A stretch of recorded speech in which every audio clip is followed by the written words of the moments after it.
hirap kasi, eh, kung makita mo siya talagang siyang-siya ito. So, nung nakita ko siya sobrang ang saya ko kasi parang bumalik siya ulit. Di nga lang siya tumatahol, pero at least yung itsura niya nakikita ko pa rin siya na, sobrang na-miss na kita, gano'n.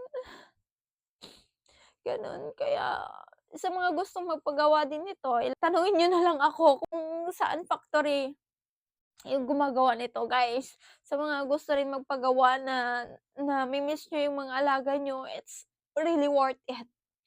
Worth it yung pagbayad niyo, guys. Yun lang yung masabi ko. Wala lang, share ko lang. Kuwento ng life ng isang farm mom talaga. Ang sakit, sobrang sakit. Alam mo yun? Sobrang sakit talaga.